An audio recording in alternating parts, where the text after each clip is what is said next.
Good morning. What's happening, family? Welcome to the show this morning. It is Michelle Bryant. You're listening to WNOV 860 AM, 106.5 FM. And yeah, there's a lot going on right now. Say something real. So let me say, first of all, good morning, y'all. I'm looking for someone I'm talking, so I know y'all can hear me like dragging. But let me say good morning to Debo. Hey, Debo, what's happening, bro? Blessed assurance, for Jesus is mine. Yeah. We're doing, but she could. It's 7:20. Did you hear me? What'd you say? I just wanted you to know, blessed assurance, for Jesus is mine. And oh, what a foretaste of glory divine. Dude, if you don't take that hoodie off I'm an your heir head of first, salvation. Could you take that off your head? Purchased by God. Because you got to sit there looking like the Pope. If you Born of his spirit. Can you pull and your washed? Could you either fix your hoodie? I can't quote the scripture with my hood like this. Dude, you look like one of the monks or something coming out of the Vatican. Actually, that hood was like warming, right? It's pretty cold out there. What? You're inside now. It's cold in here. Oh, well, here we go. It is. I'm going to have to start layering up.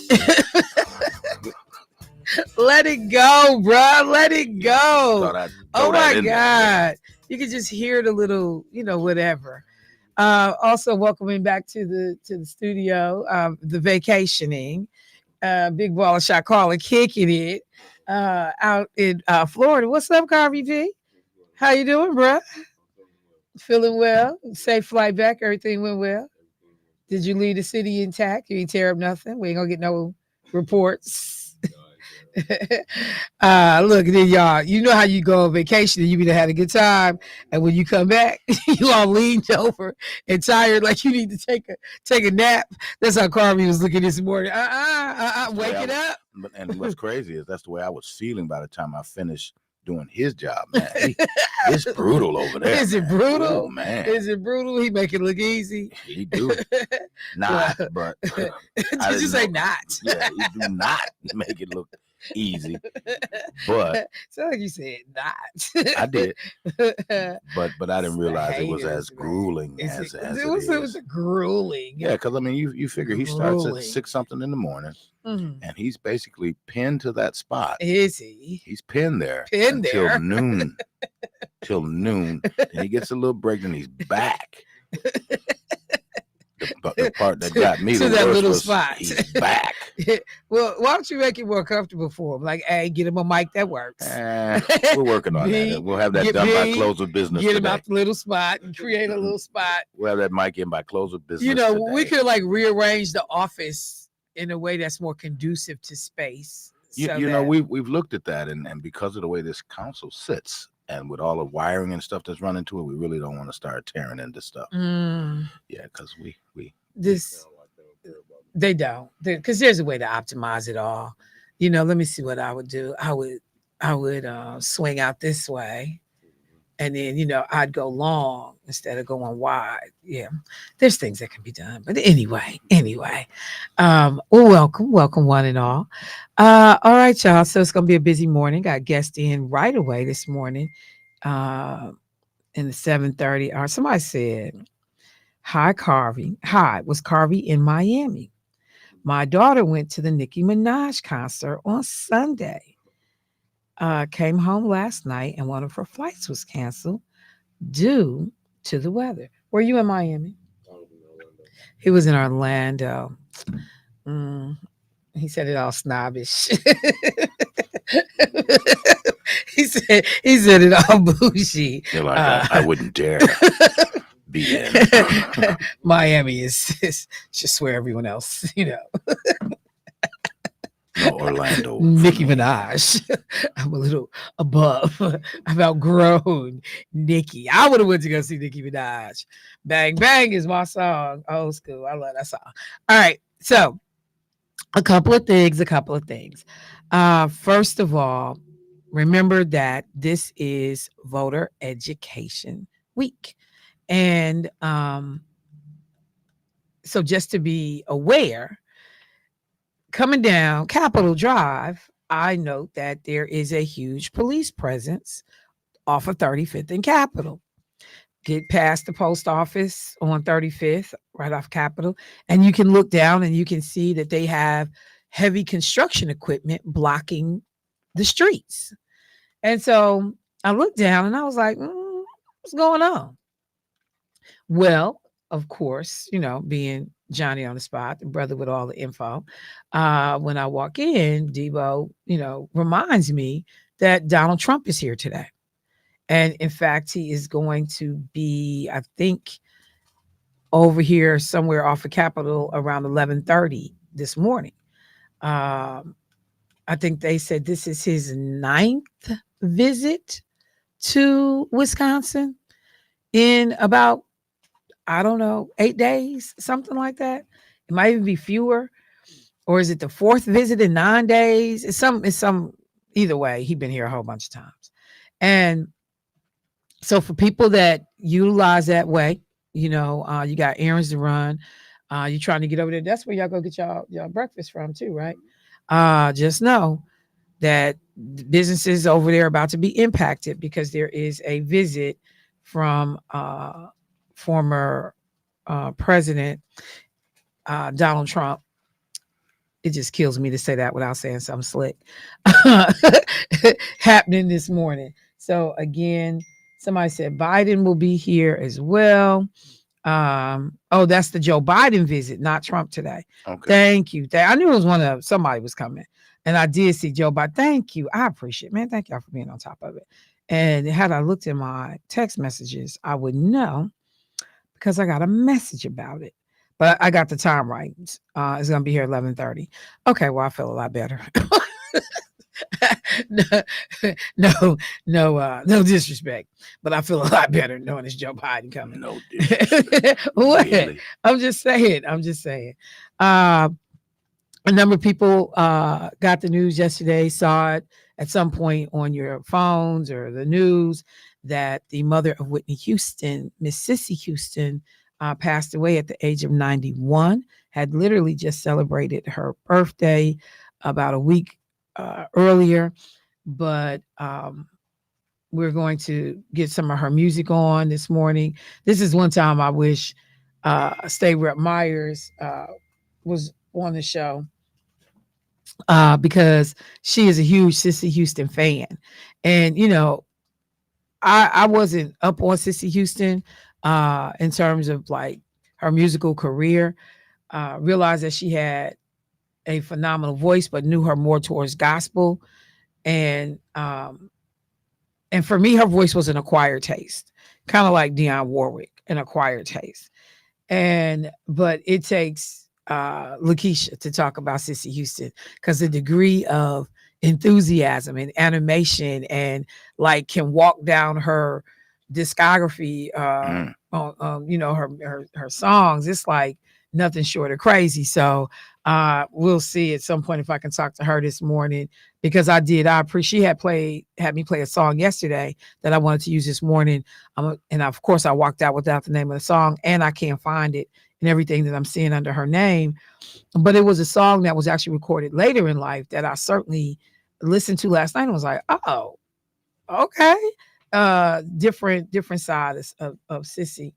But either way, a lot of people taking time this morning to acknowledge that this sister has passed. She was a 2-time Grammy-winning soul and gospel artist who sang with Aretha Franklin, Elvis Presley, and other stars. And, obviously most famous for being the mother of Whitney Houston.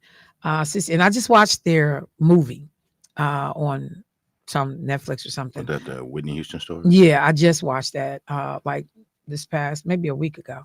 Cissy Houston died Monday morning in her New Jersey home while under hospice care for Alzheimer's disease. Her daughter-in-law, Pat Houston, told the Associated Press. She makes a statement.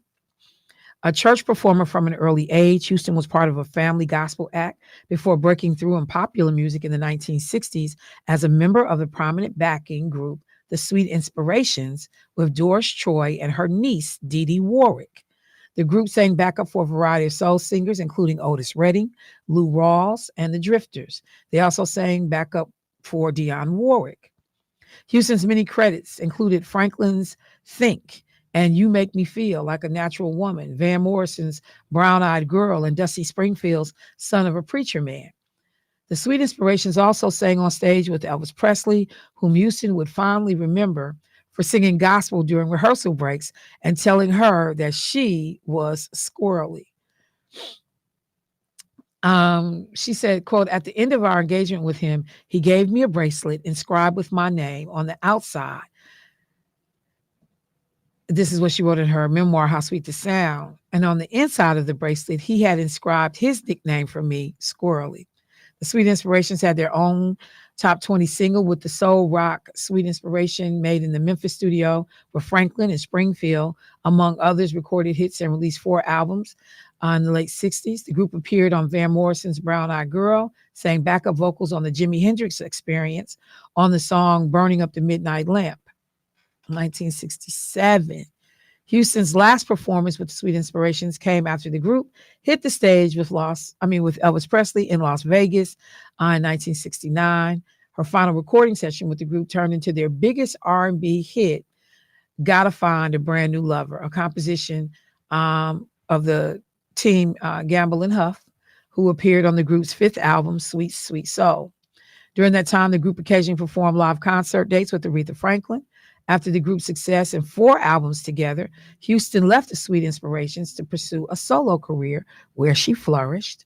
Houston became an in-demand singer and recorded more than 600 songs in multiple genres throughout her career.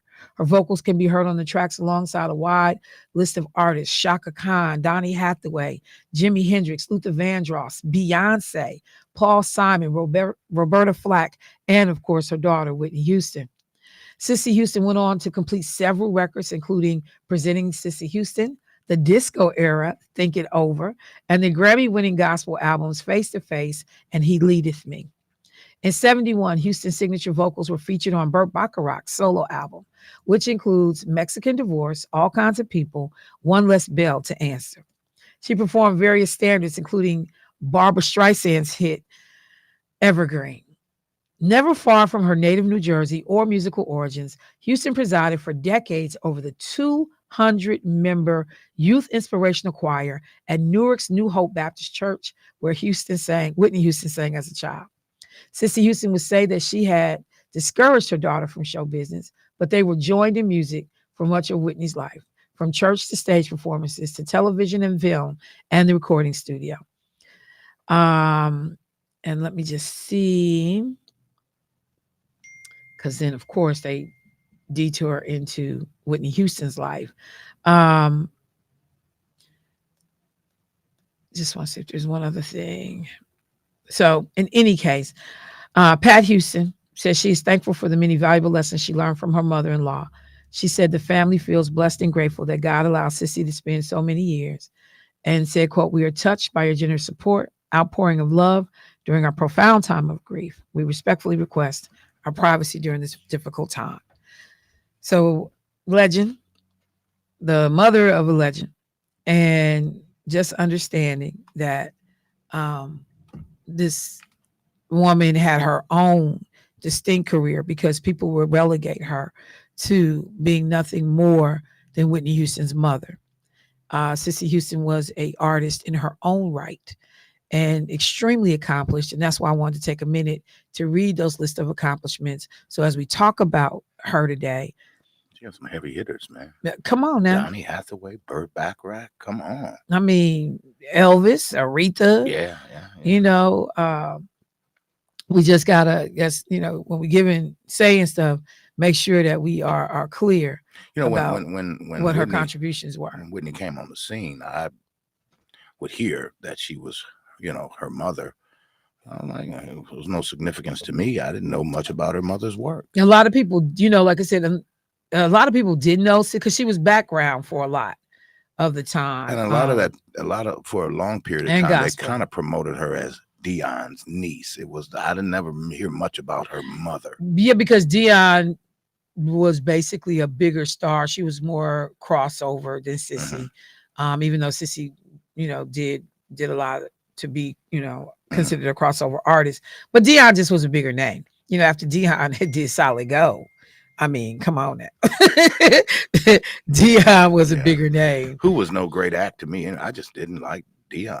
Like I said, their style is an acquired. Like I think it's an acquired, because like Sissy had a lot of operatic, value to her work. Like when you listen to her, and now that I think about it, my mother was actually a fan of Sissy Houston. Gospel music. Now that I think about it, but like Dionne Warwick, do you know the way to San Jose? And someone said like, I just was never like. She sounded her crossover was too crossover for me. She crossed on in. But I knew artists did what they had to do. But I guess you would call that like that was middle of the road stuff, wasn't it? Yeah, I mean, it was, to me, it was catered more towards white audiences. Black folks went along for the ride, particularly on some of the later stuff. But that's what artists had to do to get airplay. She was on That's successful. What Friends Are For too, wasn't she? That's What Friends Are For. Keep smiling, yeah. Yeah, but like if I had to name more than 3 Dionne Warwick songs, I'll be in trouble.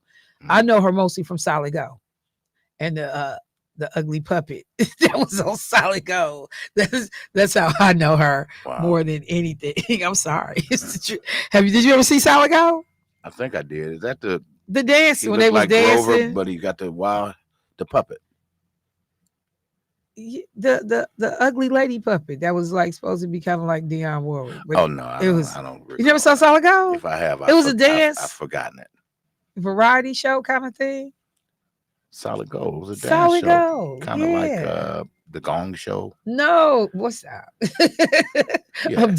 I'm done. I'm saying Gong Show was one of those kind of what do you call I'm done with you. Yeah, well, I want to be clear. Did you say good? Good. Good. I just want to say, okay, whatever. All right. So it's a number of things. Like I said, I got to get to this morning. Got guests coming in. Some folks in the community are being awarded. Oh, wait, we got a caller. Oh, that's for the interview. That's perfect. So got a number of people that are being awarded in the community. Take a few minutes to talk about, paying homage to folks who have done work, been huge contributors to the very fabric of our city and the things that we enjoy and have access to. People wake up and make a conscientious decision to make things better than they found them, to get involved, to be engaged. So when I come back from the break, we're going to take a few minutes to lift up some members of the community who will be, again, honored, acknowledged at an upcoming gala here in town. So let me do this, get my guests together. I'll be right back. Michelle Bryant, WNOV, 860 AM, 106.5 FM.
Morning.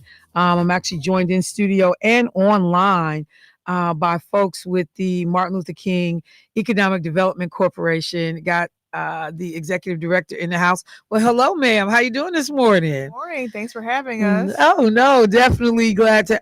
What you need to bring the mic up? Pull the mic up. It took her forever to get adjusted to that chair. There you go. But we have none other than Miss Nicole Robbins with us this morning. And again, executive director. Yes. Okay, perfect. And we're also joined online by Genyne Edwards. Genyne, are you there? I am here. Good morning. Good morning. Good morning. And Genyne is a board member? She's a board member and she's on the executive committee. On the executive committee. Okay. Our secretary, yes. All right, perfect. So for folks that are like, wait now, the Martin Luther King Economic Development Corp, I'm not 100% familiar with that. What do people need to understand about this organization? So we're an organization that started 30 years ago, and we're a nonprofit real estate development corporation based in and serving Harambe and Bronzeville neighborhoods. So a majority of the mixed-use developments that you see along King Drive and adjacent streets that are residential and commercial, we were the developers for and the owners for. So you might know a lot of people that live in one of our developments or commercial tenants that have their businesses there. So like for people who are trying to do a visual, like what do we know, like the names of some of these like places? So people are like, wait, I pass there every day. I didn't realize this was connected to this organization. So one of our developments is a King Commerce Center, and you may know that where BMO Harris has their branch location on King Drive. Right. NAACP has their headquarters there. Yes. Delta Sigma Theta has their Milwaukee office there. Empower Solutions. So we have a lot of corporate partners that are in that building. And then on either side of the building, we have mixed-use residential and commercial. So King Drive Commons 2 and King Drive Commons 3 are next to the building on each side. And across the street is King Drive Commons 1, all on King Drive. So if you go a little bit past King and Locust and a little bit past the Walgreens, all those mixed-use developments for residential, commercial are ours. And then on the adjacent streets like Bell Phillips, we have the Welfare Centers, Lofts, and Enterprise Center as well. We have scattered site housing. There are townhomes on Bell Phillips. So we're really all over the Harambe area. And we're now developing a 5 Points Lofts. We're naming it the Lamar Franklin Lofts in honor of our past board president and current board member. It's right across from Bader Philanthropy's new headquarters. And it'll be our first development with green space. I was very adamant to have green space to provide a sense of ownership and pride for people in the community, not only our residents, but also community members. Yeah. Yep. So we're about 30% complete with construction. And a little bit down the way on King and Burleigh, we were just awarded an RFP from the city of Milwaukee to redevelop that old funeral home that's on King and Burleigh. Yeah. That'll also be mixed use development, more so for workforce development housing. Also will be senior housing mixed with grandparent housing as well in that space. And will be a butcher shop there. What's considered grandparent housing? Well, for grandparents that are taking care of their grandchildren and being their primary caregiver, giving that opportunity for them to live. So many senior facilities don't allow seniors to come with children. Yeah. Let alone grandchildren. Exactly. Right. Okay. And then it's like right across the street from Clinton Road. So it's like a perfect combination. And that'll also be the second location for the Sherman Park Grocery as well. So we're really excited about that. They're getting a second location? Yes. What? So we have a lot of things going on. Okay, I'm smiling. Yeah. I'm smiling. Okay, and Genyne, I'm gonna bring you into the conversation, but I want to ask this question because you said you guys have been around for 30 years. Like, why was this formed? I mean, there's a need out here. We need to, have more of a hands-on direct approach to what's happening in our own neighborhood. Do you know why it was formed? It was formed with a charter that was commissioned by the Greater Milwaukee Foundation and the Forward Foundation to address redlining that occurred from real estate and housing. So to rectify those issues, and instead of kind of being like a pilot or incubator, we just continue to thrive and serve the neighborhood. So we're really happy about that and to continue our mission. And how long have you been with the organization? Well, I've been with the organization for a little over 10 years now. Okay. I started off as a board member. I was like the pro bono attorney that would help here and there with different legal matters. And then I was brought in about 5 years ago to be the executive director. And now, are you from Milwaukee? Yes, I am. Where'd you go to high school? I went to Brown Deer. Did you? Okay. And my mom is originally from Chicago. When she was 7 years old, They moved to Milwaukee, so they lived on 5th and Center for like 20 plus years. So my family has a really home. It is home. Okay. And my whole family has a sense of pride about my role with the organization. Oh my God! Look, I'm smiling. I can't stop smiling.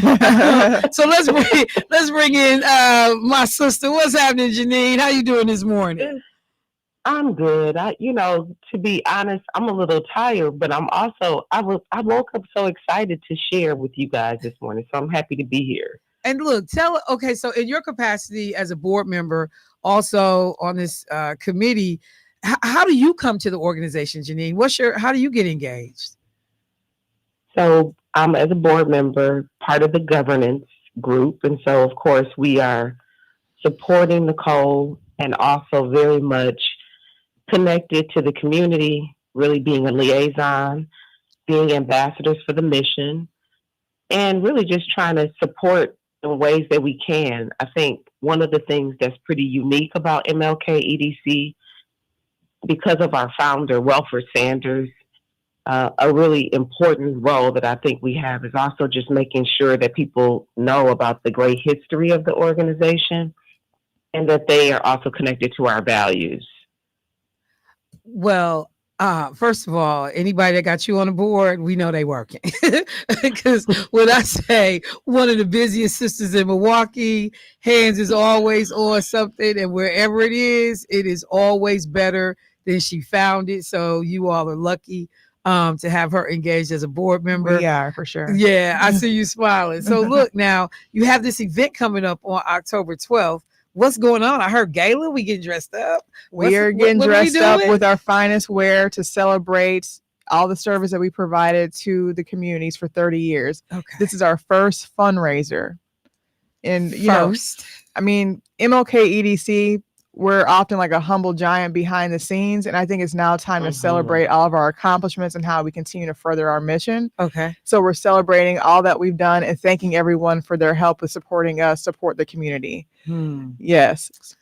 So what's going to be happening? You guys are honoring some community leaders, folks that have been connected to the organization. Yeah. Who's being honored? Well, we have a few.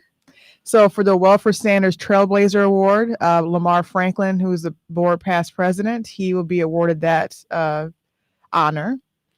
For the Gwen T. Jackson Community Leader Award, who was also a board member before her passing, Ben Johnson, our current board president, will be awarded with that honor, former Common Council president.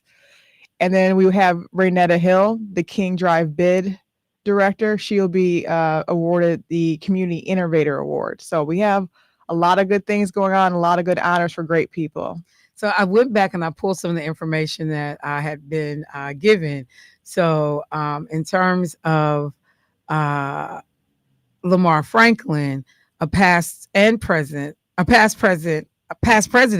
and longtime member of MLK. How do you say it? MLK EDC? Yes. Say it like that. Board and former president of Northcott Neighborhood House. And Sanders, he's receiving the Welford Sanders Visionary Award. Now, is that Welford Sanders on that beautiful mural? Yes. That is like, when I drive into the area, it feels, first of all, it feels hip. It feels like really, like, I don't want to say trendy, but it just feels like someplace you ought to be. Like, if you are culturally engaged and understand the history, local history, like, oh, I've landed in the right spot. Yes. Is that like the look and feel that you all are going for in the area? Yeah, we didn't do that alone. So that's on our King Drive Commons 2 location. And also within that location, the King Drive Library has their pop-up space. So we have a lot of activity in that building right now. Okay. So it helps to kind of complement all the ways that we're thriving for that building, especially for residents too. We did that with the King Drive bid. It was their idea. And Ray Hill came to us and wanted to have a mural. And we thought of ways to collaborate. And so we thought to honor Mr. Sanders with all of his accomplishments for the neighborhood and for our organization. And Ego, the artist, is Terrell Morgan, otherwise known as Terrell Morgan, painted that wonderful mural. It's beautiful. And it was sponsored by AARP. So it was really a collaborative effort to get that going. Gosh. So the backstory. Yeah, so we house it, but there's so many more people that were part of that. That is an incredible, like I said, every time I drive by, because I'm sorry, I have these visions for our city Yeah. that are a lot grander, I think, than, some people may be willing to go, because I like art. I like busy. I like art installations, and being able to look around and like the things that make a community unique. I just saw that the mural that was on the side of the old 1290 building is coming down, of Eric Vaughn and all these cities. We've passed that mural for decades now. Right. And so to understand that you're losing that. So Genyne, when you think about the work and watching what's happening, and let me know how long you've been a part of the organization, but in terms of direction, what do you see in terms of like when you first started, the progress, how things are moving along? What do you say about that? It's so many things, Michelle. I think just to start off by saying the community transformation that I've experienced, I've been on the board, I think about 5 years. I don't know, Nicole. Yes, you have. She was like, and your anniversary is coming up around the time of the gala. My anniversary is coming up. But I'll also say that, when you think about how long it takes for a community to transform, there's always kind of something new and good happening. And so, Michelle, when you just spoke about loving art, one of the other things on our campus that you may want to take a look at is that we have a Welfare Sanders statue that's over near the parking lot. And so we will have to put together some kind of walking tour, because there's so many things that we need to let people know, right, that are there. And MLK has either partnered or supported in the past. But I think all of us are very excited to see how Harambe is being transformed, how MLK Drive is being transformed, especially those of us who have had family there. Very similar to Nicole, my family was connected to King Drive. And so it is about pushing the vision forward and about legacy. I am so glad you mentioned the statue. So now I'm amped, because I do love to see us immortalized, if you will, in these formats. The first time I went in Ralph Metcalf's school, so actually was subbing as a teacher and got sent over there, had never been in school before. I walk in and I see this amazing sculpture of this Black man in jogging clothes. And I'm like, who is this? Yeah. Like, that's Ralph Metcalf. Didn't know the whole story of him being connected to the Olympics and, some of the most storied history. And I'm like, this needs to be where everybody can see it, not just inside the school, because then people begin to ask questions. You then like learn, and going back to Mr. Sanders, when you talk about the fact that he was a developer and an instructor at the University, or UW Milwaukee, my alma mater, a School of Architecture and Urban Planning. Like, wait, like, what? Come on now. Yeah. You don't realize how amazing people are. And then on Johnson, this was the thing I had to go back and look at. The award. Wait, hang on. As a longtime board member, I'm looking for the piece about Glenn Jackson, the Community Leader Award. But that there was something that was created called the $1 House Program, in which people talk about that to this day. To this day. And the good that, things that could be accomplished as a result of this. So you realize, like, first of all, the shoulders that we stand on and the work that people did. And then to see it manifest itself in this way has got to be exciting. So are you like connected to any of the family members of any of the folks that you're giving the awards in honor of? So we've had some communication with Welfare's daughter, Dawn. Okay. Not in the past year or so, but she was part of when we created the statue in her father's honor. And so we have also some communication with Gwen Jackson's family as well. This has got to be crazy for people to be able to see, because when you're doing the work, you don't think about the legacy part of it. And that someday somebody will either name an award after you, or yet alone people will build foundationally on the work that you've done. So this is nothing short of crazy for me. But with the fundraising goal, so what's the, is it just we're going to be continuing the work? We got other projects down the way. How is the fundraiser going to benefit the organization? It's going to help us to build capacity. If you can imagine with all that we do, we're really just a staff of 2. What? So it's myself. What? Yeah. 2. Yeah. So it's myself, and then our operations manager, Terry Patterson Taylor. She used to be with Urban League. And so I know that name. She's my right hand with everything. And then Genyne's like one of my left hands with the board. We rely heavily upon our governance. Board. We have a working board. So 2 workings. Yeah. So we continue to honor the legacy, but we also are looking towards the future. So I mentioned the 2 projects that we're going to be doing, and we're doing right now as we speak. And then also we have a single family housing program. Not only do we rehab tax foreclosed property from city of Milwaukee, but we also provide financial literacy and education about the home buying process, budgeting, mindset shifts on how to become a homeowner as well. And Genyne failed to mention that she's on the Arts and Culture Committee. We actually have an art gallery in the same location where the Welfare Center's mural is. We have a lot going on. An art gallery. We have an art gallery. Genyne, tell me about the art gallery. What's going on? Well, that's why I guess it's so important for us to be here with you. It sounds like we're going to get you engaged. Yeah. Oh my goodness. Like some ad hoc committee members. It's a beautiful space. We in the past have had gallery night events and also just allowed others to use it. We've had kickoffs for Brownsville Week in the space. But now it's time, for some new programming ideas and to get folks engaged so we can think about ways to get new artists involved. And I think this is the perfect opportunity to connect those dots with our anniversary, right? We're now starting to be a lot more visible, having people learn more about our history and the work that we're involved in. And we hope that hopefully people will embrace the work, right? The work that we can do collectively. Well, I was just looking at a little bit of the information on the organization. And yeah, when you realize you guys have your hands in a little bit of everything. So that's actually impressive. But the fact that you have invested $70 million in property development, created 248 housing units, along with office, retail, commercial space. But this was when I looked at the square footage, the footprint, 930 square feet. Like the footprint is crazy. It is. It is. So 2 people and helping to lead this whole thing. Yes. So do you ever see like expanding or, because how do you keep up? And are you tired? I'm tired most of the time. I'm on adrenaline. And my drink of choice right now is bubbly. I love bubbly. Yeah, so that's kind of keeping me going. Yes. But I have such a commitment to the neighborhood and the organization that it's a labor of love where you don't really feel it a lot. The only time I really can kind of feel out of sorts is if we're close to a closing. So when we were closing 5 points almost didn't happen because of the pandemic.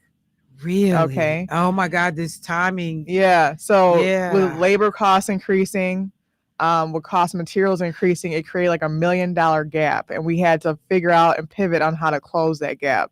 So when you drive by there, understand the blood, sweat, and tears that we put into this to make sure that the neighborhood has a nice development with green space to enjoy.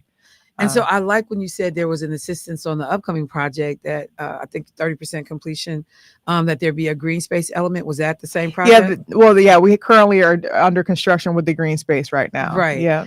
And so, I mean, I guess basically I could say I understand the impetus for that, but for folks who are thinking about it, like, why was this so important? Why did you think that we needed to include this? It was important for me because I grew up in a townhome. My mom had a rental when we were younger. Okay. And that rental felt like a home to us because we had a lot of green space.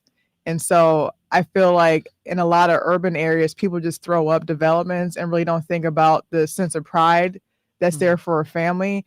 And when you think about the mental health aspects of green space, and the physical aspects and also the coming together community is far more important than what we think. And so from my own experience growing up in rental housing, and so my mom bought our home when I was 12 years old, I understand both sides of the fence. Got it. And she did that by herself, as a social worker at the time. So is your mom still with us? Oh, yes. Thank Shout God her she out. is. What's your mom's name? Barbara Montgomery Simmons, retired mental health social worker from Milwaukee County. That's my mom, my pride and joy. Hey, Barbara. Yes. Get it done. So let me just ask, because 2 people already hit me like, so this gala? Is this like sold out? People want to know how they can support the work. Yeah. Folks are smiling through my text message. Good. So there's still tickets available. So I would get them within the next couple of days. It's going to be at the Harley Davidson Museum Garage. Okay. Cocktail hour starts at 6:00. So if you're interested in attending, probably the quickest way to say over the air would be to give us a call. Okay. At 264-5000. Otherwise, if you want to race to the internet, you can and go to our website. Okay. That's Mlk Edc MKE.org. So we have to do that because there's an Mlk EDC in Miami. So we had to add the MKE too. Same type of organization? Same type, but we do a little bit more. Okay. So, all right. Yeah. Okay. So there are a few tickets left for folks that are asking. And is this a black tie event or? Yeah, it's a formal event, but you can really come as you are. My hair done. I mean, what do we? we just got to comb it. I mean, we're a safe, safe space. So just look as best you can, and you don't have to go shopping for it. We want people to come as they are and just enjoy the evening. So Genyne, like I said, you got your hands in a lot of different things. Our paths either cross, or I see your name listed amongst either, board members, the workers, the committee, affiliated in some way. What's got to be one of the most rewarding things about the role that you are currently playing with this organization? Wow, that's a huge. Is that a big question? Do we have 20 more minutes? You got one. You gotta go. I will say it has been most lately. It really has been seeing Nicole's leadership. I'm a big proponent of Black leaders, and in particular, Black women leadership. And Nicole is one of these quiet leaders that a lot of people may not know, but she has been, like she said, steadfast on keeping the mission and the vision alive. Also working with our board, which is not the easiest thing in the world to do, but doing it with a spirit of just empowerment and impact, and really trying to help move us to the next level. And I'm inspired by that. I don't get a chance to say that to her often, but it's always about, the people who are willing to do the work and to make it about the organization and the mission and not about themselves. And so I'm very proud of Nicole. Thank you, Genyne. I appreciate that. She's smiling. Yeah. She's talking about me. So one quick question, because Nicole, I know you gotta go because you got something else to do this morning. But somebody said, will there be remodeling going on with Clinton Rose and Dr. James Wellness Center, in which the new building that will be named after Lamar Franklin, in which is next to the historical building? Also, her building was the first OIC before the theater. The bricks on her building are unique bricks like no other. What role does Beta Foundation play and the 5 Point Studio, founded by Fatima Lassiter, where it used to be a funeral home? Did you understand any of that? Yeah, so there's a lot of good questions there. I do know Clinton Rose, they have a current RFP open for Milwaukee County looking for construction companies, developers to update the facade. Okay. So I think Milwaukee County is looking into that. Okay. I'm not really sure on Bader's role with the 5 Point Art Studio, but I know that there's a lot of organizations that collaborated with that project. And I think Mlk Edc had a small piece in that project as well. But Fatima did all that really on her own. And I'm not really sure about the other items. So if she wants to give our organization a call to kind of look into some more, okay, she can. So that number is 264-5000.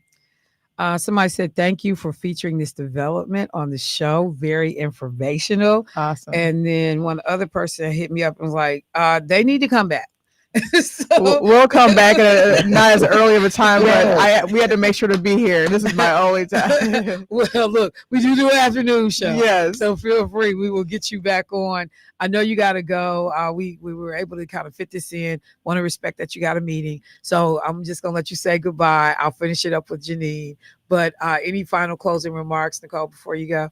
We just thank all of our residents, all of our commercial tenants in the neighborhood for supporting us. We thank our philanthropic partners. with Greater Milwaukee Foundation and Beta Philanthropy for supporting our mission as well. I truly thank Genyne on the call. She's a very active board member, and I thank the rest of our board as well. And really just look forward to celebrating our accomplishments and pushing, our vision forward, and just look for us to do more. Okay. Even though we're doing a lot now, we'll be doing a lot more in the future. All right. Well, then I'm going to let you go. Feel free to just go ahead and walk past me. Genyne, I will close out with you because, as I've said, you have the opportunity. Thank you so much, Nicole. Meeting her is amazing. I didn't know this sister. I just like, I know. I did not know her. This is what I mean, right? Genyne, this is crazy. Like, because the work is phenomenal. So are there opportunities? How does the community stay engaged, learn more?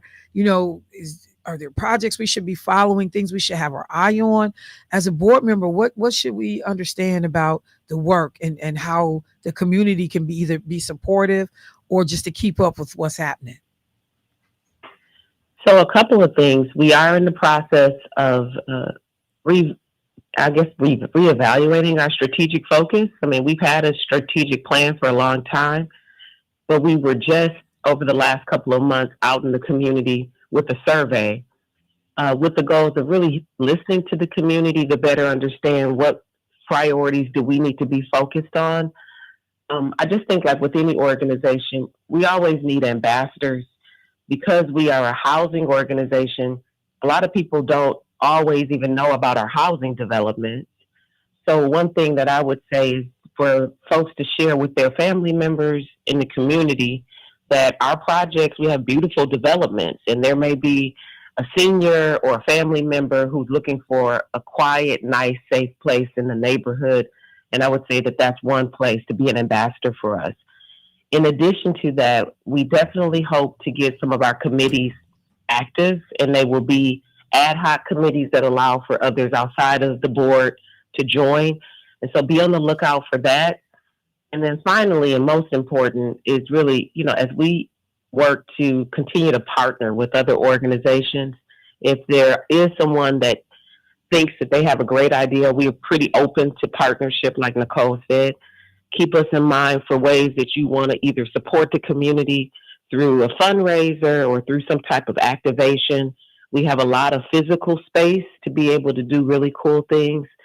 Like last year, we were able to partner with the King Drive Bid to do some things during the fall harvest and holiday season. And so just thinking about ways to be creative, it's really our next path. Like we have a stable organization, and now we're saying, what else? What else can we do? In what ways can we partner more effectively? Well, I think this was a great opportunity for us to learn more. I had literally no idea the reach and the depth of the organization in terms of the Harambe and Bronzeville area. When you start talking about housing, and as I deal with some people that live in housing, in fact, not far from some of the developments you all have identified. And even just in terms of, folks on the fixed income, trying to even find affordable housing, yet alone affordable, safe, well-maintained, and all those things. It is truly a challenge. So just thank you. Thank you for the work. Thank you for the engagement. Thank you for being a member of a working board. I heard her when she said, no, Michelle, two. We got two that we got to emphasize by way of this board.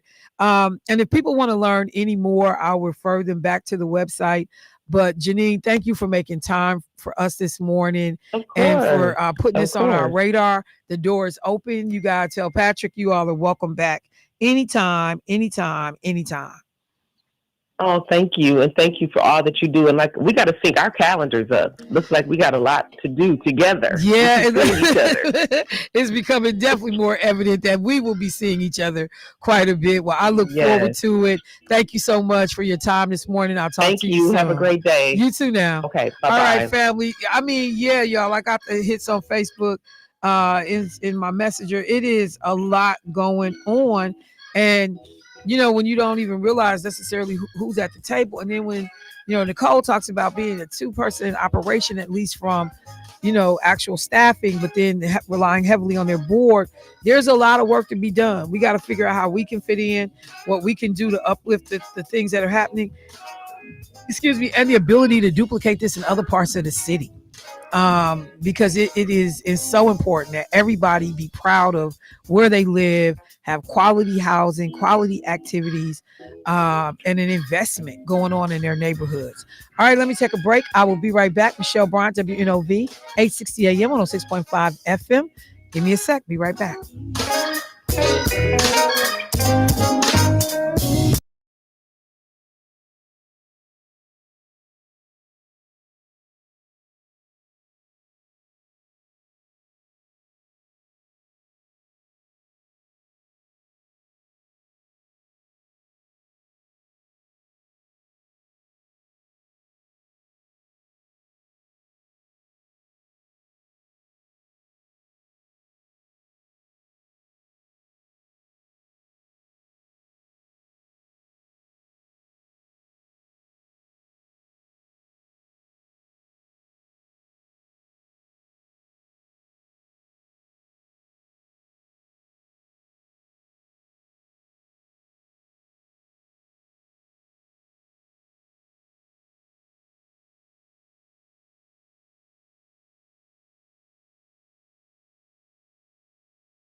I'm just gonna say awareness as well. So obviously reminding people as we head into the November 5th election that if you have not registered to vote, you are not sure of your vote status. And I'm going to ask people to actually go ahead and check their voter status unless you've already received your absentee ballot in the mail. Even I have had to go back and recheck mine because there are a lot of things that can happen, can go wrong, names be purged or removed from the list that shouldn't have been. So you can go to myvote.wi.gov to be able to do that. Pull up the ballot so that you are familiar with what's on that ballot before you get there. I've had some folks that say, I didn't realize that this was partisan. And so you would actually be declaring which party you were a member of, Democrat, Republican, whatever, independent. There's a referendum question on that ballot and asking people to vote yes or no, and they don't give any proper context. They just talk about changing the wording in the Wisconsin State Constitution to say this, but they don't tell you what it said before. Anytime somebody doesn't give you both options to look at, they're trying to lead you in a direction. So we have told people that the answer should be no to the amendment, which talks about changing one word from every to only U.S. citizens. It's seen as a gateway to be able to restrict voting rights for groups of people. And there's no need to change it. There's nothing being negatively impacted by the wording right now. If it ain't fixed, if it's not broke, don't fix it. It's kind of the mentality. And so just wanted to make sure we flag that. But in doing so and talking about Voter Education Week, I had a really interesting conversation with some folks. Let me just say this. So there is a brother that is a Republican that I talked to, and we're friends. And he'll tell me, periodically, I just don't understand. I go really hard. I'm not always balanced about the way I talk about Republicans and Black folks that are Republicans. And I'm like, I hear you. I do. But and then he started like naming some people affiliated with the Republican Party and was like, do you understand what these contributions have been, and da da da da. And I told him I suggest that he read a book that has been written by Clay Kane, who has a talk show over on Sirius XM. But the book that Clay Kane wrote, The Grift, he's been out and about in the country doing book tours and signings and conversations. He has a segment called Beyond the Mic that I think is actually pretty slick that he does. And hold on, this mess out my way. So I wanted to reference that, but I took a moment and I looked at a couple of pivotal people that he identified as Republicans to be impressed with and motivated by and that were, in the African American community. So I'm gonna work my way backwards. A couple of excerpts from Clay Kane's book. And I'm saying this as somebody who has gotten into it with Clay Kane. Clay Kane was hot as a firecracker with me that I did not support Mandela Barnes in the election for U.S. Senate. So I say this as somebody who has been on the other end of his, like outrage. Like I could care less about it, but that doesn't mean you can't hear what people are talking about and also figure out other areas that you agree on. So Clay Kane looks at three pivotal moments. He looks at a number of them in his book, but there are three I want to highlight this morning just to show you how people think about some of these things. When there was consideration being given to who would replace Thurgood Marshall on the U.S. Supreme Court, and Clarence Thomas's name gets bandied about, and this is who, they're looking at. Rosa Parks, civil rights legend, icon, Rosa Parks actually weighed in on a selection of Clarence Thomas. In 1991, this is what Rosa Parks said about Clarence Thomas. She said she warned the country about the danger of Thomas, and this is what she wrote. His confirmation to the highest court in the land would not represent a step forward in the road to racial progress, but a U-turn on that road. His statements on the Brown v. Board of Education case and even the Roe v. Wade, to me, indicate that he wants to push the clock back. The Supreme Court now appears to be turning its back on the undeniable fact of discrimination and exclusion. I believe that Judge Thomas will accelerate that trend, and that will be destructive for our nation. She wrote that in 1991. And look at where we are today. And as you hear Donald Trump talking about, we're going to make America great again means that there's a reference to going back to a different era, a different period. And you got Rosa Parks saying in 1991, Clarence Thomas represents a U-turn, that he wants to push us back. And she cites Roe v. Wade and the Brown v. Board of Education case in her comments about Clarence Thomas. When you're thinking about Rosa Parks and you think about, you know, the elderly looking lady, even though we know in reality she was not that old, when she sat down on that bus and said, okay, now that's enough of that. I ain't moving. I'm tired. And, you know, hey, we're going to have to set it off up in here today. I'm done. I'm done moving to the back. But you don't really realize like what kind of player Rosa Parks was and commentator, observer of the civil rights era. And, you know, there were other people who had tried to warn and send out a message about what a Clarence Thomas appointment to the Supreme Court could be. So then there's this other person I want to flag for you as I'm looking at, you know, like the Republican Party and Black folks and our love for the Republicans, Ronald Reagan. So there's references to the fact, and I've heard these before. I didn't realize he had included them in the book, but I should have, obviously, because of the name and the work of the book. But one of the things that is said in the book is Ronald Reagan had little respect for Black African people across the continent.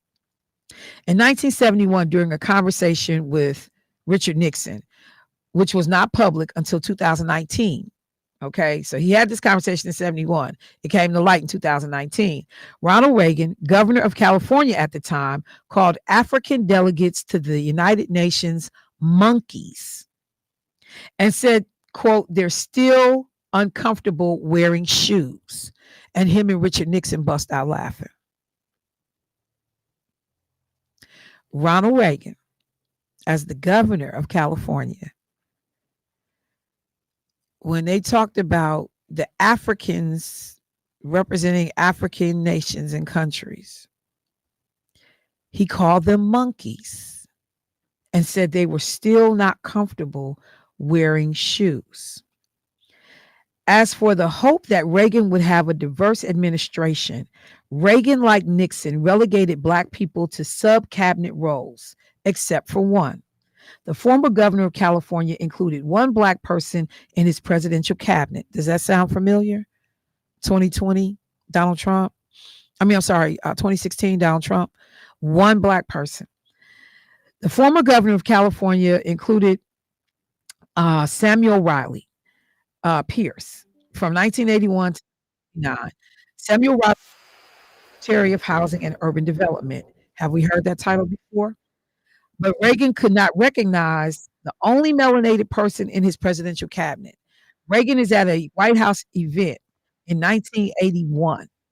And the person who's now been appointed to his cabinet, Samuel Riley Pierce, he comes into the reception. And Ronald Reagan assumes he's a mayor and just says, hello, Mr. Mayor. He doesn't even know this man is in his cabinet.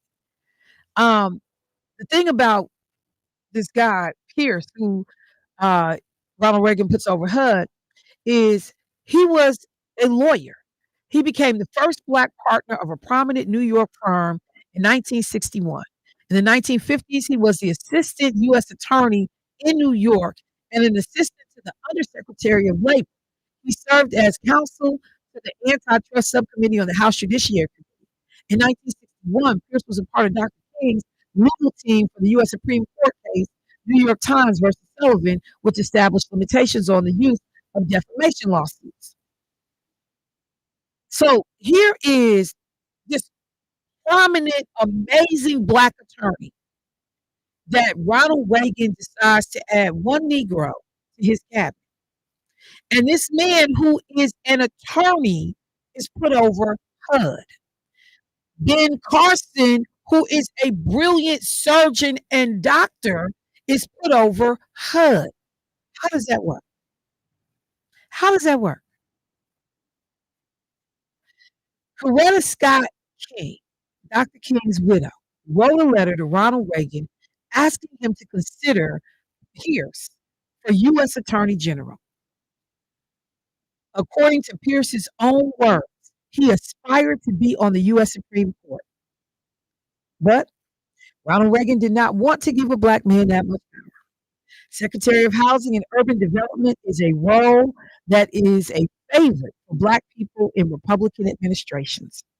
As of 2020, out of the 7 black men and 1 black woman who have been presidential cabinet members in Republican administrations, 4 have been secretaries of housing and urban development. Because think about it, y'all. When we kept trying to figure out why would you take a brain surgeon, a talented individual like Ben Carson, and put him over HUD, like this is not even his area of expertise. But just to be able to say, we brought a Negro along and then we gave them the area that this is where we relegate all black cabinet appointees for the most part to be HUD secretaries.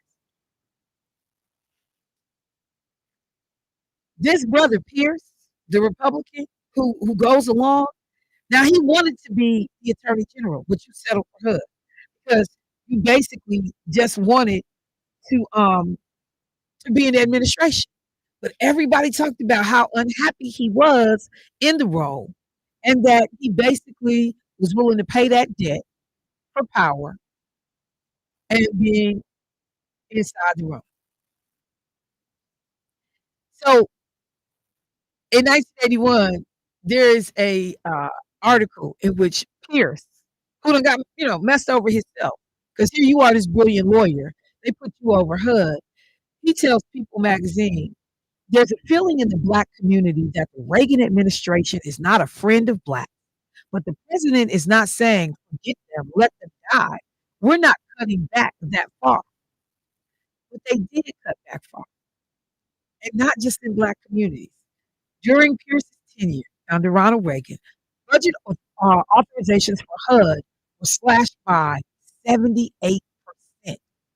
So Reagan cuts the budget for HUD by 78%.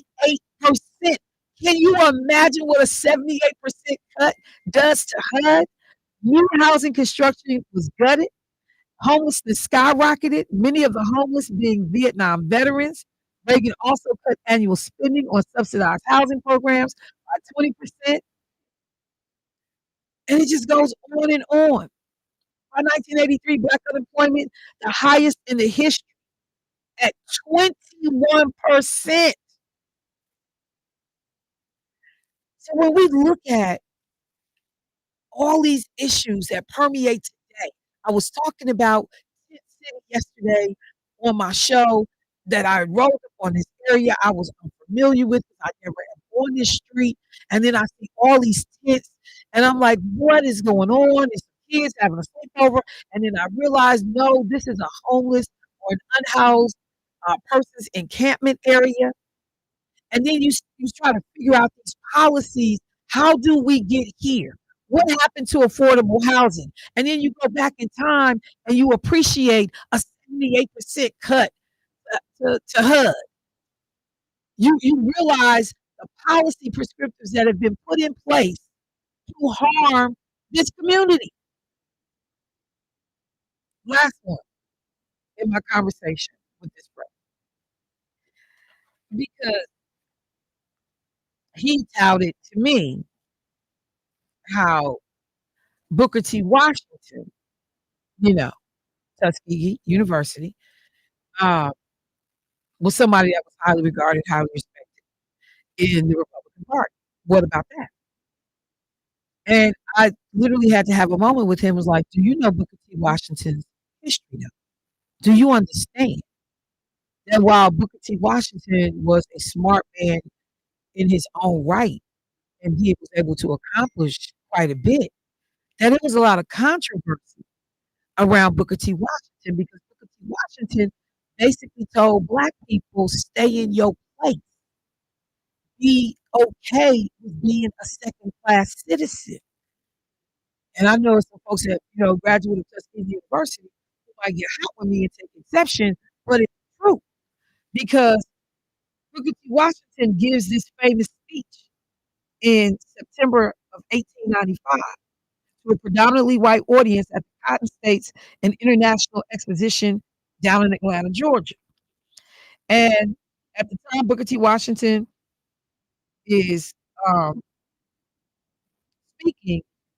He tells Black people in the South to limit themselves to industrial skills and not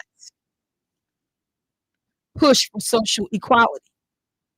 That period of Reconstruction that I like to talk about, which only lasted 12 years, in which we get our first Black men going to become U.S. senators and going to Congress, becoming U.S. congressmen, he blames Reconstruction's failure on the ignorant and inexperienced, basically talking about Black people, that we was too ignorant and inexperienced to go to Congress, and declared that, quote, it is at the bottom of life we must begin, not at the top. So even though you got Hiram Revels, who goes on to become the president of Alcorn State University, first Black U.S. senator, you got all of these brothers who was able to show up and perform extremely well as members of Congress. He doesn't attribute the failure of Blacks in Congress to white racism that wanted these brothers out of there. They detested the idea that Black men would be in these decision making. This was not a Black job. Let's make it relevant to today. This wasn't a Black job, and so there were white legislators that ran these Black folks out of D.C., ran them out of office. And Booker T. Washington becomes famous for this. And of course, white people, oh my God, he's the greatest thing ever. And then they start pouring all this money into Tuskegee University. And then they make sure he gets $150,000 like salary, just do what you want to. Because you out here saying what we need a Black face to say. So in this conversation that I had with my dear friend, I was like, brothers and sisters have been used for a long time in the Republican Party that exists today to be able to keep Black folks in place and in check. No, I don't understand. I refuse to understand. Because when you begin to appreciate the history, we didn't just get here. We didn't just get here. Bootstraps only seems to apply to Black folks because all these people telling these stories about some damn bootstraps, you realize there was help all along the way. If you have not read it, it's a simple, easy read. And I encourage some Black Republicans to read. The book is called The Grift, The Downward Spiral of Black Republicans from the Party of Lincoln to the Cult of Trump, written by Clay Kane. You may not agree with everything in there, but most of it's factual. In terms of not being an opinion versus this is what happened. And there's the documentation and supporting evidence to prove I'm not opining. I'm telling you what the facts are. We have got to understand what is happening around us. We have got to understand what is happening around us. Somebody said they do HUD so they can say they have a Black person in the cabinet, but it's so far down the line of succession, they will never become president, even if something crazy happens. That's what I said. I got to take a break. Well, speaking of crazy, I got to tell you all about two things that's happening in terms of electoral politics that we need to pay attention to. Because there is a group of legislators working right now to ensure that they don't have to acknowledge a Kamala Harris presidency should she win. I'll be right back.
I love it. Good morning, Michelle. A policy that definitely destroyed the Black community was the crime bill, or making sure there was no desegregation of busing. That's who's in office now. Although this is deflecting from the hurricane victims and FEMA not having money because it was given to migrants. Can y'all please do some simple research before you start picking up other people's talking points and sounding uninformed? You know, I want to say so much more, and I want to say something way stronger. But could you please, because this is not hard information to check, you are regurgitating Donald Trump's lies about FEMA and giving money to immigrants, and they can't help people that's been impacted by the storm. So, to be clear, as of Sunday, FEMA has provided more than $137 million in assistance to 6 states, including 7,000 federal personnel, nearly 15 million meals, 14 million liters of water, 157 generators, and more than a half a million tarps to help cover property. This is since Sunday. More than 3,000 North Carolina residents have been rescued or supported by more than 1,200 urban search and rescue personnel. So when Donald Trump's like, oh, I'm in these areas, there's no one here, because they're out looking for people. And not just standing up at a little press event, talking to you. They have the National Guard and active duty troops in North Carolina. North Carolina itself has received $100 million in federal transportation funds to rebuild roads and bridges washed out by the storm. $100 million. Donald Trump is going around telling folks this lie. They're offering them $750 to people whose homes have been washed away. He just told this lie in Butler, Pennsylvania. And yet we spend tens of billions of dollars to foreign countries that most people have never heard of. That is an outright lie. And Republican governors have been going on television shows, thank God, to tell people that is the case. And this whole, he sent me a picture. FEMA does not have enough money to provide disaster, blah, blah, blah. When we talk about the level of disasters that's coming through because of stuff like climate change that Republicans refuse to acknowledge is a real thing, we will see more and more incidences where FEMA has to cover stuff. But right now, nobody's been turned away. Nobody's been told there is no help, and nobody has only been told that you can only get $750. Read the whole article. Don't just send me the title. Read the whole thing.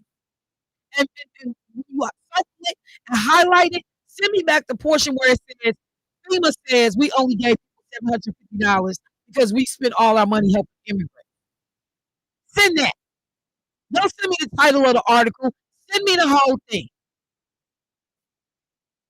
Let me go to the phone line. Hey, caller, what's happening? Good morning, Michelle. Good morning. There's 2 things I want to cover, but what you're talking about presently, you can also tell them the reason why Donald Trump backed out of the 60 Minutes interview. They won't tell you, but I will. Kamala Harris backed out because they were going to fact check. All he wanted to do was continue his lies. All those lies that he's telling that you just And it just stands to reason that certainly is an issue that you don't be held accountable for what you're saying. But the fact that you got people so willing to believe it when all this information is out here, you're looking in the mouth of governors that are Republican governors saying, no, we're getting what we need. And so when he had to go down to Georgia and Bryant Kemp basically was like, don't come down here with this foolishness. We are getting help. Oh, it's because Bryant Kemp is an effective governor. Not because the Biden-Harris administration is doing what they're supposed to be doing to make sure people are getting assistance, but only because Bryant Kemp is an effective governor.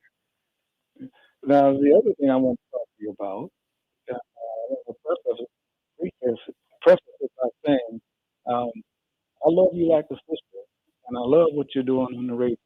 I mean, and that outweighs what I'm about to say because you bring so much to the community.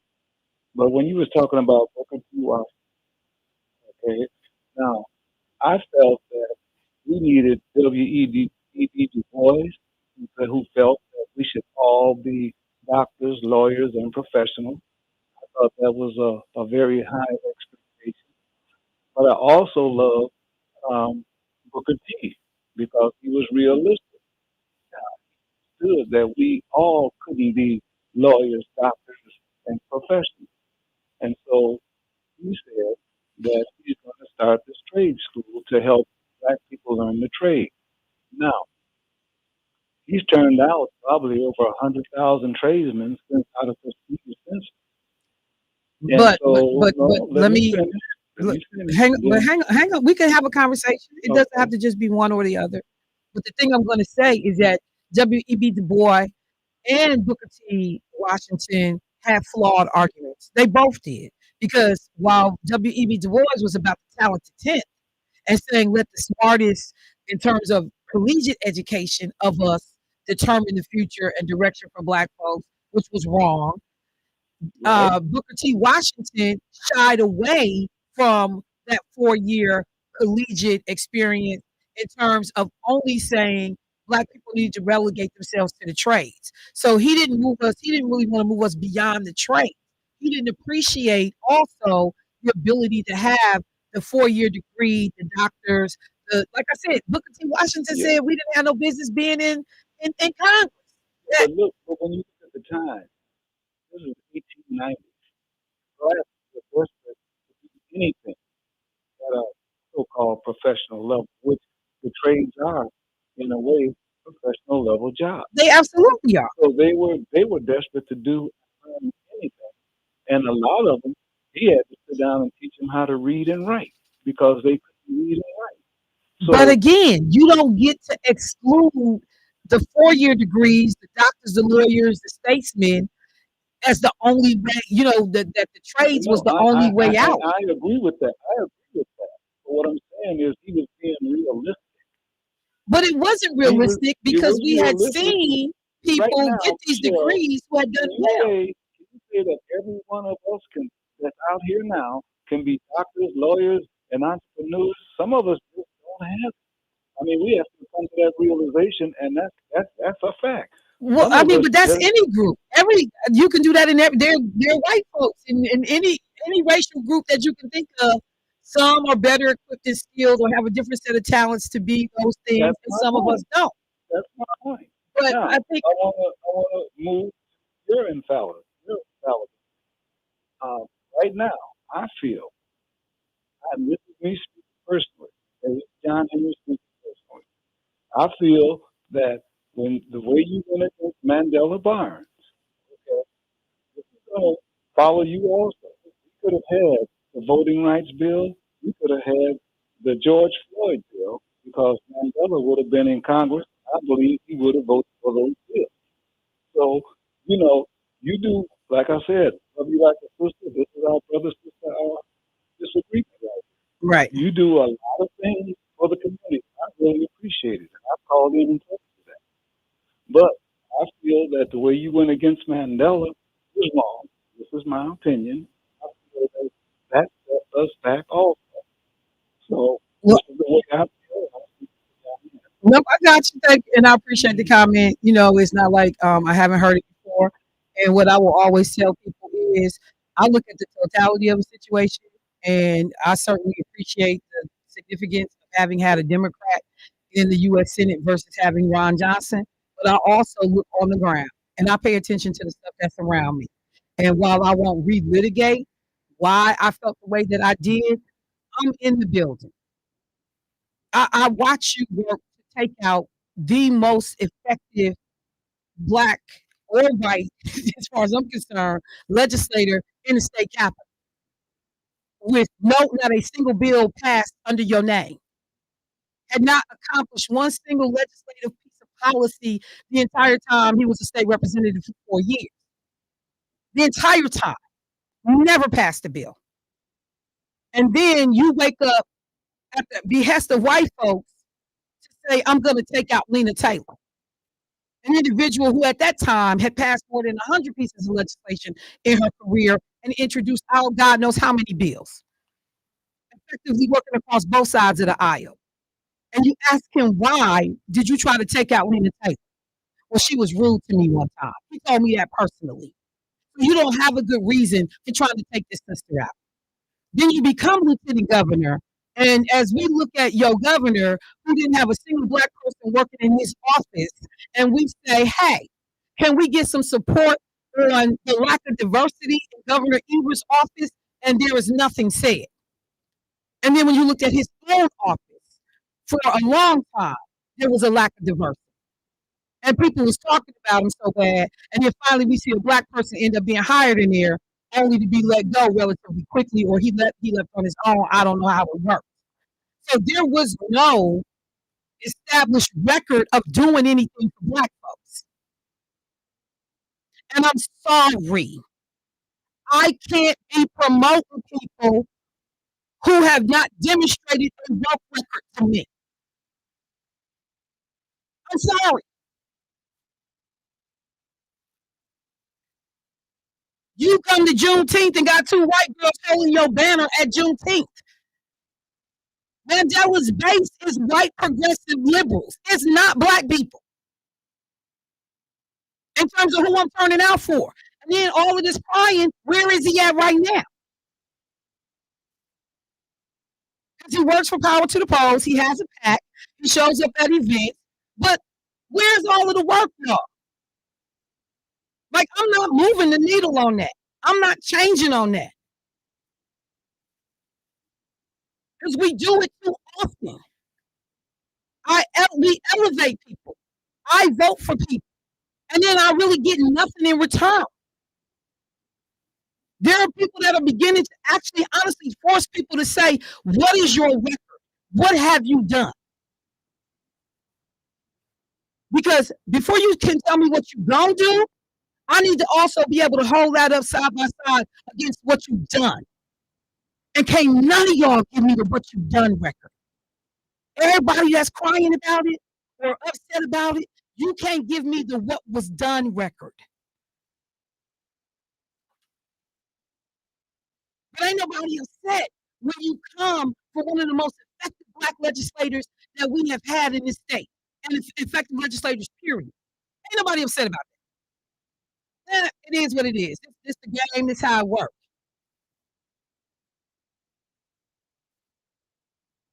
So I'm sorry. I'm not giving you $100,000 pay increase when you ain't did nothing for the $80,000 you was getting paid as the lieutenant governor. I'm not doing it. I'm not doing it. Not doing it. You don't come to this radio station and talk to the listeners of my program, what I'm supporting you for.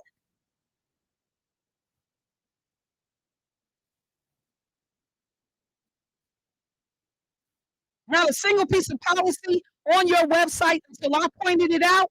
What am I supporting you for? Not a single piece of policy had been running for almost a year was on that website until I started talking about them on this radio program. And then within a week, all of a sudden, like magic, 30 pieces of policy go up on the website. Stop playing with me. See, y'all be mad at the wrong people and worried about the wrong stuff. I'm about people who produce, not just in the room. You need to produce, because that's the kind of legislative office I worked in, where people produce. They don't just talk a good game, they produce.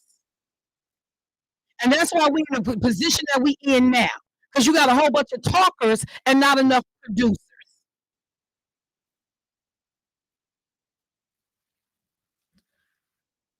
So speaking of producing, I have been able to speak with people from the Biden-Harris campaign.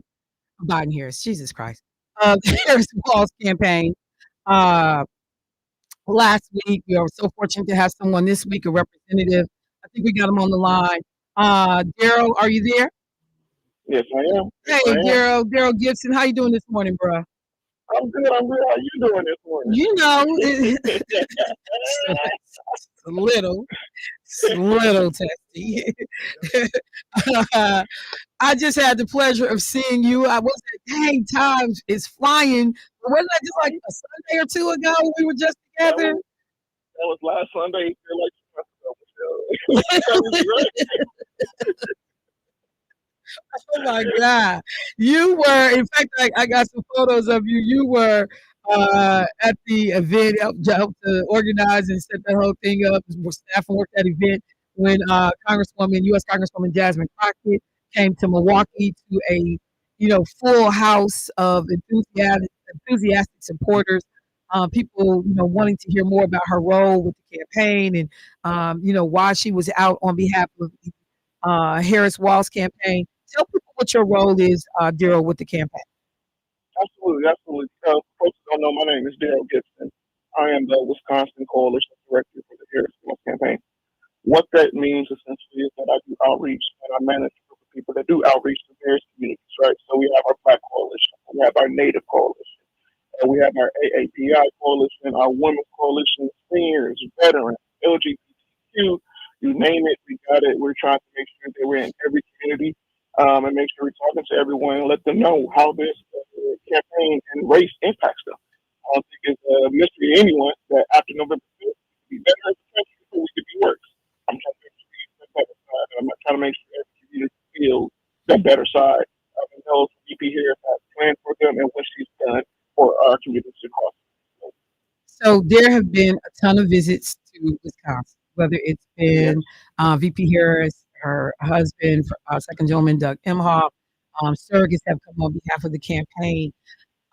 When you look at the folks that are dispersed across the state, I know most recently up in Ripon, energy, engagement, are you seeing the volunteers the way you'd like to see to help her get across the finish line on this race? Well, Michelle, you're from the campaign world. There ain't never enough volunteers that we can have, right there. Ain't never enough doors to knock, ain't never enough phone calls to connect. But yes, we see the excitement, we see the readiness. As you point out, we've had, surrogates come almost every day last. Starting Sunday, we had Representative Jackson Crockett here in the city, also out in Waukesha, talking about reproductive rights. We had Governor Whitmore last Sunday. Monday, we had Congresswoman Escobar for our Latin community on the South Side, business owners. Tuesday, we had Second Gentleman Doug Emhoff here talking to business owners and small business owners. Thursday, we had VP Harris and Richard, talking to conservatives, Republicans. You can see like we're reaching every community and making sure we're bringing everyone on to this shift as we try to sail forward to a new way forward for this country. So it's been intentional, it's been deliberate, and the energy is there. I do, again, want to make sure it's very clear, everyone. There ain't never enough volunteers. There's never enough that you can do to support. Well, okay. So it seems like y'all got this yard sign thing under control. Because the phone calls was giving me, and like literally a lady was delivering some food and saw some yard signs at this house, and she was like, "I need them too." And he was like, "You gonna take them out the yard? What is she doing?" She was like, "I'm gonna need them 2 yard signs. Y'all connected. Y'all need to go get y'all some more." So we don't have to have no battles about yard signs, about swag. Do y'all have enough yard signs on this campaign for people to be able to get what they need? Look, yes, we do. It's funny. That's not the only phone call we got like that. We have more coming. But like I think that's exciting. Right? I'm part of the campaign. We're to yard sign. So what is a show of enthusiasm for the campaign, right? And you see that need in the community. Folks want to proudly represent with the Harris Walk State, right? So although don't play, it also shows them know they're behind. So we are under control. We're going to have more coming in 2 weeks. They're literally flying out of our offices. I'm talking about the yard signs, with district homes, barn signs, like highway signs, that folks can't get enough of them. They are coming, more coming. We have more swag coming, things like that. I think also folks forget, like, we launched this campaign in July. We lost a full presidential campaign in July. So we had a lot of pushing up to do, a lot of rebranding happening. So it's flowing in. You're going to things. The momentum is only growing, and we're just getting started, Michelle. We're just getting started. So if people want to volunteer, since you said you can never have enough, if people want to Yeah. know how to be of help, what can they do? Where should they go? Who should they reach out Well, you can reach out to any of our offices. You can go to the WinCare's website to find the offices. You can go to our presentation website, KAMALA cares.com. KAMALA cares.com. You can get swag there. You can volunteer there. You can read up on policy there. You can read up on our background there. There's plenty of ways. You can go on our Facebook page. You can go on Twitter. You can go on Instagram. We have made ourselves really approachable and access to the campaign. Perfect. Thank you so much. That was a lot of information. Hopefully, people will do just that. Because, like I said, at some point you got to do your own research. You got to figure out, what Mm-hmm. works for you, what you identify with the candidate. So, Daryl, I appreciate it. I am looking forward. I keep saying I'm looking forward to November 6th, but something is telling me maybe I shouldn't be. We got a lot. We got a lot going on. Yeah, I mean, like I was, and I'm gonna end up talking about it, I guess, on my show this afternoon. But there is a state, I think it's West Virginia, in which Republican legislators have introduced a resolution that basically would allow them not to acknowledge Kamala Harris as the official, president should she win the election based on a bunch of stuff that they put in this crazy resolution. It's like they even have something that says like if Donald Trump is actually given jail time with these 34 felony counts and sentencing, they still don't have to acknowledge anybody else as president of the United States. Like this is the craziest piece of legislation I have ever seen. So thank you. I know it's a lot of work left to be done on the ground. I'm doing what other people used to tell me back in the day: eat, stay hydrated. Get your cat naps where you can, but there will be no real sleep for a long time to come, bro. Good luck to you. Good luck. Thank you. Thank you so much. Thank you to the campaign. I appreciate it. All right, now, thank you. Devo, Keisha hit me up. That song I was looking for was Face to Face is the name of that song. All right, family. So I got to get ready to wrap the show. But what I will say is this. The great thing that we get to do is have a voice and make choices. Think for ourselves.